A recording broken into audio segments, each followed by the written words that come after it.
not having a brand guide is costing you money.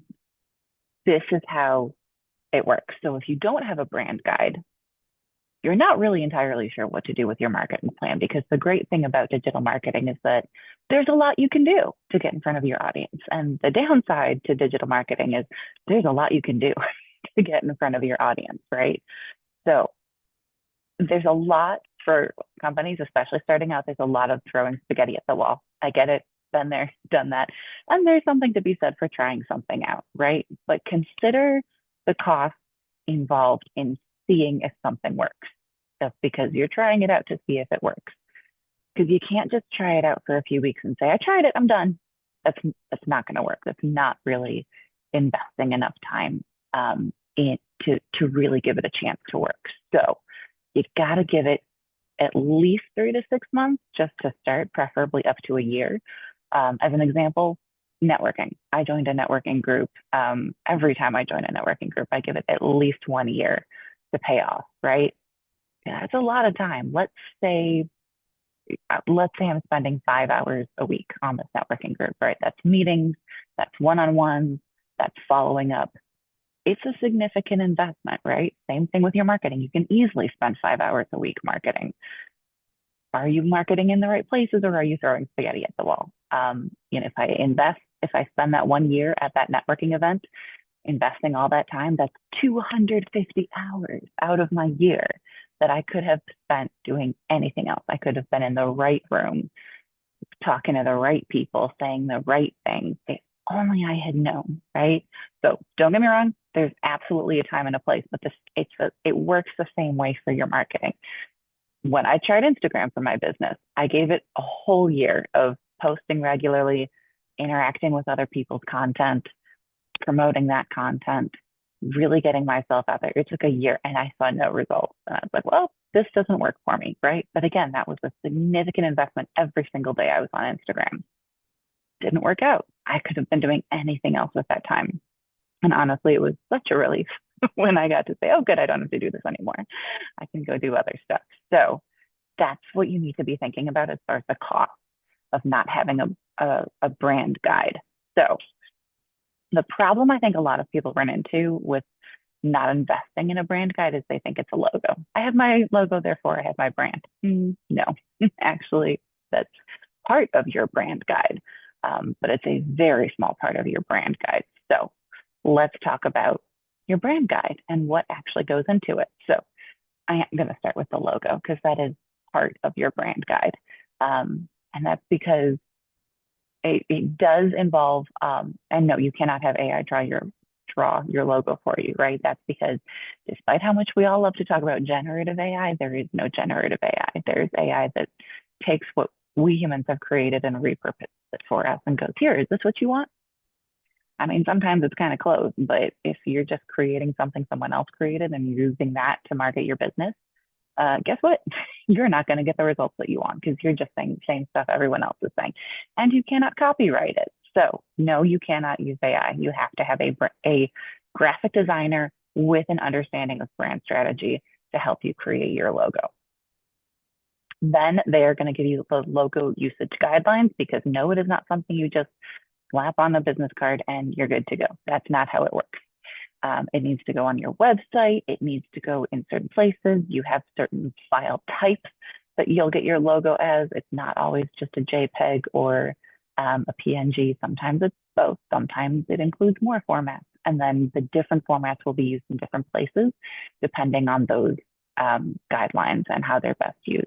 So you'll need those guidelines, the logo usage guidelines, along with your brand voice, your total brand guide. Primary color palette, because they're the colors that go into your logo. There might also be 1 or 2 additional colors. Usually 2 to 3 colors in a brand guide is standard. You might have more. You might want to be a Google and include all the primary colors. If that's what you want to do, go for it. But again, that will be between you and your brand strategist who will help you create that color palette. And then again, give you the guidelines of this is in your logo, this goes on your website, this goes in your secondary materials, all that fun stuff. Same with brand fonts. Your fonts is more about you than you realize. I know it might be something you don't think of, especially if it's something that you use all the time, because in theory, it is something you use all your time. Again, on your website, your printed materials, all of the images you create for your business, it's all the same font. So it's used over and over again, and you're not even really thinking about it, right? I mean, hopefully, but not always. Um, so make sure that your brand font is strategic and it represents your brand and how you want it to be reflected. And then again, you're going to have those guidelines. And this is where you use it. You might even have a couple different fonts for your brand. If it makes sense for you to do that, and if that's the case, then yeah, you're going to want guidelines as far as this font gets used in these places, this font gets used in these other places. They should never be fonts that are like completely opposite. They should be, they might have slight deviations, but they're going to be recognizably similar. Brand voice guidelines. So I love talking about this. If you can tell by my background, those of you who are familiar with the show Buffy the Vampire Slayer, that's where this background is from. It's the library from the first 3 seasons. Love, love this show. And I was watching an episode once with the commentary, and a writer talked about turning in a script. They were struggling with a scene, and they had given a line to one character, and then they were reworking the scene, and they switched the line and gave it to a different character. And when they turned in the script, the editor immediately spotted that line and said, that doesn't belong to this character, it belongs to this other character. And they immediately identified it as belonging to the character it had first been assigned to.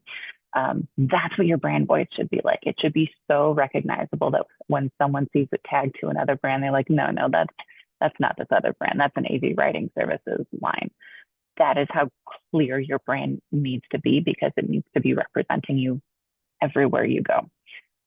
So how do we create the brand voice guidelines? You start with the words that you are going to use throughout your content. And obviously there's the industry specific words, keywords and phrases, all that good stuff. You want it to be SEO friendly, but you really want it to reflect and elicit those emotions you're trying to elicit in your audience every time they encounter your brand. So for example, I worked with a business coach for a while, loved her business, super excited. One of those people who just upped the energy every time you talk to her. So we wanted her content to do that. She always was in conversation and work with her clients was using words like excited and awesome and super, right? For other clients, they'd be like, that's not really professional. We don't really want to be using those words, right? That doesn't convey the image we want to convey. But for her, it was a perfect fit for her brand. And again, it elicited those emotions that she's trying to elicit in her clients. So think about what those words are that you want to use consistently. And then on the flip side, what are the words you want to avoid using? Swear words are a big one, although there's absolutely a time and a place to use swear words in your content if it makes sense, if it's authentic to your brand, if it's something that your clients use a lot when they're talking. For example, I work with a lot of lawyers. Lawyers are known for being potty mouths. So I have chosen not to swear in my content just because, but there's certainly a case to be made for if that's the way that you talk, then maybe you should be incorporating that into your content, especially if that's the experience they're going to get when they talk to you on the phone, on Zoom, via email, all that good stuff. So the words I really tend to stay away from are things like dumb and stupid. No one wants to be made to feel dumb or stupid. I don't want to make anyone feel dumb or stupid. So I don't use those words. I don't want anything that makes people feel that way. Along those same lines, I avoid using any big words, try to avoid anything 3 syllables or larger, just so I avoid alienating people who aren't sure what those words mean. And even for those of us who do know what those words mean, it just makes it faster to read content if you eliminate the big words and use the smaller, simpler words. Voice definition and description. So you can have a consistent voice without first defining and describing that. You can't have a consistent voice without first defining and describing that voice. Determining which words to use and which to avoid, that's a good start, but you still have to define and describe your brand voice. That's where we really flesh out the brand, is really like, well, how do we want this to be defined? This is where we get to the heart of where you are as a brand. And this is where we come up with things like our writing style do's and don'ts. Everyone has their own style of writing. That style says something about them. By defining what you do and don't do when writing for your brand, you make it easy for everyone referring to your brand guide to create content that looks and sounds like all of the other content representing your brand. Which is a key part of your brand guide, right? It's never something that you're just checking off. It's like, all right, done. Check that off the list, move on to the next thing. We don't have to worry about the brand guide anymore. It is a guide. It is your map in all of your marketing efforts and marketing campaigns. You are going to be using that consistently. So that's the other thing I want to really drive home in this video is make sure that you understand that your brand guide is a guide and you are consistently referring to it. You're disseminating it throughout your company. If you are outsourcing to people like me for your marketing, you are giving it to people like me so we can use it as our guide when creating content for you. It is not just something that you check off your checklist, your to-do list. Marketing do's and don'ts. Like I said, great thing about marketing, so many opportunities. Bad thing about marketing, so many opportunities. It can get really overwhelming. You can't possibly be on all of the places on the internet. So question becomes, where does it make sense for you to invest time and energy into creating, publishing, distributing, and promoting your content? Then there's the question of what types of content are you going to create? What types of content will you avoid? What topics will you cover? How will you cover them? What topics are you avoiding covering because they're not really aligned with your brand? You have to have all of these defined. So it's a quick yes, no.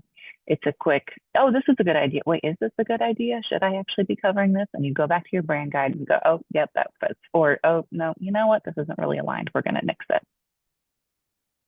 Brand personality traits. Again, this is why you want to make sure this will help you make sure your brand is behaving consistently when, out in the wild, right? Actually interacting with your prospects.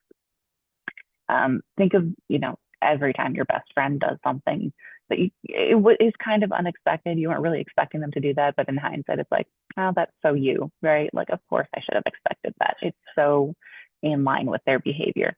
And then on the flip side, when someone does something that you're not expecting and you thought you knew this person and suddenly there's a flip and you're like, wait, do I really know this person? Suddenly you're reassessing everything you thought you knew about them. It's a really uncomfortable position to be in. And then you don't really trust that person anymore, do you?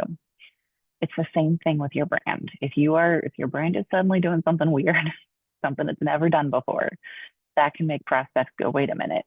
I thought I knew what I was getting with this brand, and now I'm not so sure. And that's going to make them take a step back. So defining those brand personality traits can, again, make sure your brand's behavior out in the wild, so to speak, is consistent.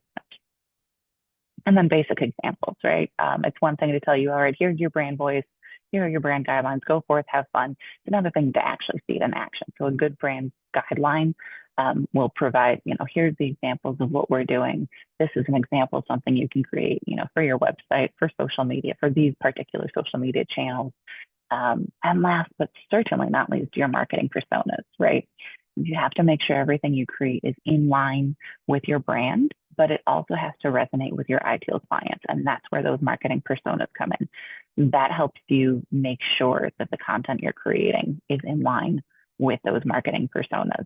So you have to have usually, 2 to 3 personas are going to be included in your brand guide so that you understand that you are using language that they use, because that is an immediate way to build trust with them. If someone is talking the same way you talk, it's like, all right, they're a member of my tribe. That makes them trustworthy. It's like a shortcut to getting to their trust. So keep that in mind. Get your marketing personas, and everything you do has to be checked against those marketing personas. Is this in line with those marketing personas? So that is it. That is what a brand guide looks like. And that is why it is so important to have a brand guide and to refer to it consistently. Don't just lock it in a drawer and never look at it again. Refer to it consistently. And then if you're going to hire someone like me to do your marketing for you, please share that information with us. It makes our job so much easier. And if you need help creating your brand guide, guess what? That's something that I help people with. So please reach out. I would love to talk to you about your brand, because it is one of my favorite things to talk about. You can get more information like this over at my website, AV, as in my initials, Allison Verhalen. That is avwritingservices.com. And you can reach me directly at info@avwritingservices.com. That's it. Have a great week and happy blogging, everyone.